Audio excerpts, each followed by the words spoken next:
on April 10, 1912. The RMS Titanic, the unsinkable luxury ocean liner, set sail on her maiden voyage from Southampton, England to New York City.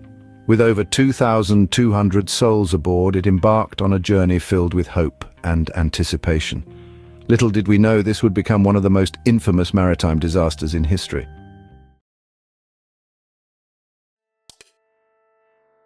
The Titanic was a marvel of engineering, way ahead of its time, a symbol of human achievement and luxury. It boasted exquisite accommodations, opulent dining saloons, grand staircases, and a swimming pool. Promising an unparalleled experience to all her guests, it was dubbed the Ship of Dreams. Titanic was commanded by Captain Edward John Smith, who was a well-respected British naval officer and had a long career with White Star Line, the maker of RMS Titanic. The other notable crew members included William Murdoch, who was the first commanding officer, along with ship's architect, Thomas Andrews. Thomas Andrews incorporated a revolutionary safety feature into the ship's design: watertight compartments. This ingenious system divided the hull into 16 sections, making the ship more resilient against potential accidents. In the event of a collision or hull breach, the watertight compartments could be sealed off, preventing the water from flooding the entire ship. This innovation was meant to enhance the Titanic's safety, giving passengers and crew valuable time to respond and evacuate if necessary. The Titanic's maiden voyage began on April 10, 1912, 12 p.m. from Southampton, England. Captain Edward John Smith conducted his final inspections of the vessel on the morning of that day. Titanic was en route from Southampton to Cherbourg, a port in northwest of France, then sailed towards Queenstown in Ireland to pick up the remaining passengers.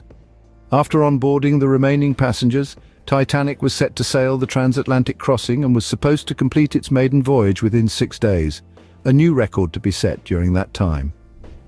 On the 12th of April 1912, Titanic started to get its first few warnings of icebergs scattered en route heading towards America. This warning is not an unusual thing.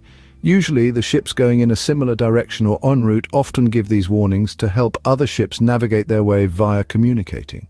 After hearing of such warnings, the ship deviated its course not once but twice. Although it changed its direction, Titanic never reduced her cruising speed of 21 knots, 39 kilometers per h, 24 miles per hour.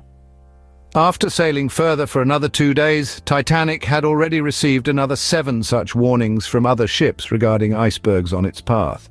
However, driven by the desire to set a new record for completing the journey, Captain Edward Smith and his crew chose to disregard these warnings. It is said that the captain was forced by Bruce Ismay, the managing director of White Star Line, who built the Titanic to not reduce its speed, to achieve this feat.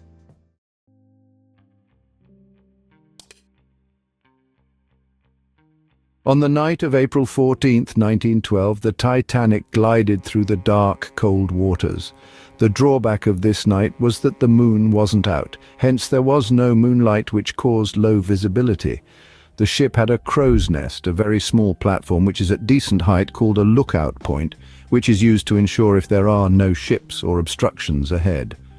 There were 2 officers stationed at the crow's nest, Frederick Fleet and Reginald Lee. They had to go through icy cold winds, which also caused watery eyes, making the job of scouting ahead much harder. At 11:39 p.m. on that night, Frederick Fleet spotted a massive iceberg directly in front of the ship. He quickly rang the bell 3 times to alert his fellow crew members of the impending danger and yelled to the officer on the bridge, urgently requesting a change of course. The first officer, William Murdoch, acknowledged the instructions and relayed them to the engine crew, directing them to turn the ship to the left. Unfortunately, the response came slightly too late, and at 11:40 p.m. the Titanic collided with the iceberg. This iceberg wasn't a small iceberg. It weighed 1.5 million tons and measured a staggering 200 by 400 feet. It was nearly as large as a football field and towered as high as the crow's nest. The impact occurred mainly on the ship's front right side, particularly on the starboard side. Regarding the ship, the complete structure of the vessel is referred to as the hull. Its forward-facing side is termed the bow, and the underside is known as the keel. As the collision took place, the iceberg continued to graze the Titanic for approximately 10 seconds, resulting in a significant dent and multiple small holes in the ship's hull. In the aftermath of the collision, both Captain Edward J. Smith and the ship's architect, Thomas Andrews, rushed to assess the damage. It quickly became apparent that the ship was doomed to sink. "I can't believe it. This ship is going to sink."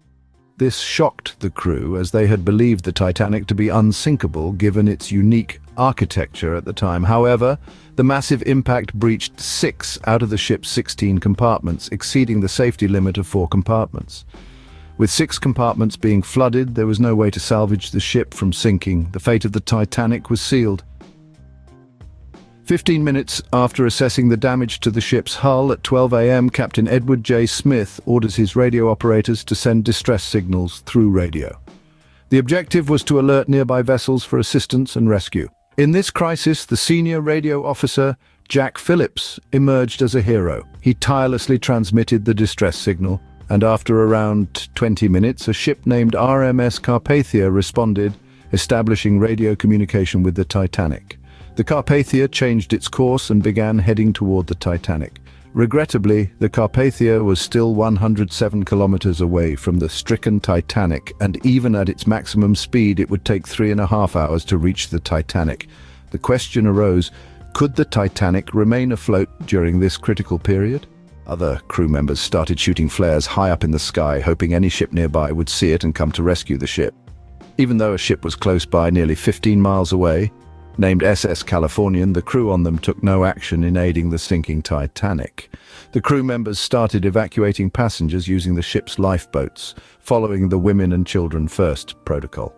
Passengers were told to wear lifeguard vests, although they were confused about what was happening. Some passengers were having fun with the ice which fell from the iceberg onto the deck and remained unafraid, as they had been led to believe the Titanic was unsinkable based on its advertisements. As a result, the first lifeboat, released with a capacity to carry 65 people, only carried 28 passengers, less than half its capacity. As time passed, water continued to flood the compartments below deck, causing the Titanic to tilt. Panic and chaos ensued as passengers gradually realized the ship would eventually sink. By 1 a.m., the bow of the ship had sunk into the freezing water, exposing the propellers at the back, further escalating the chaos as people fought to secure spots on the lifeboats. At 2:05 a.m., the Titanic released its final lifeboat, leaving approximately 1,500 people still on board. Only 1/3 of the passengers got onto lifeboats. With chaos reigning, some attempted to force their way onto the lifeboats, while others accepted their fate and stayed aboard the Titanic. Around 2:20 a.m., eyewitness accounts reported that the ship split into 2 halves and began sinking slowly. The supposedly unsinkable Titanic took less than 3 hours to succumb to the tragedy. Of the 1,500 people remaining on the ship, many either drowned with the vessel or succumbed to hypothermia in the freezing water with a temperature of below -2 degrees Celsius. It is said that the captain of Titanic, Edward Smith, stayed at the wheel until the very end and drowned with the ship. Some even believe that he committed suicide by killing himself. Most of the crew members aboard also lost their lives in saving the other passengers. RMS Carpathia, which had set out to save the Titanic, reached the location around 3:30 to 4 o'clock a.m., approx 1 hour late, but it could only save people who had left early on lifeboats, approximately 705 people. After the disaster of the Titanic, many questions were raised, multiple controversies took birth, investigations were conducted, and some unknown facts surfaced that shocked everyone. The ship closest to the Titanic, SS Californian, which was 15 miles away, came under scrutiny from maritime officials and media in general. The Californian had issued the last iceberg warning to the Titanic approximately an hour before the collision.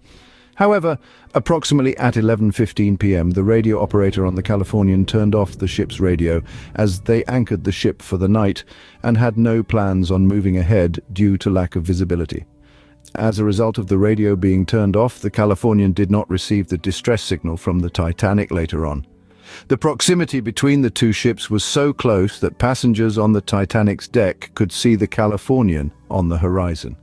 It is reported that after midnight, the crew members of the Californian did see the flares in the sky and informed their captain, Stanley Lord.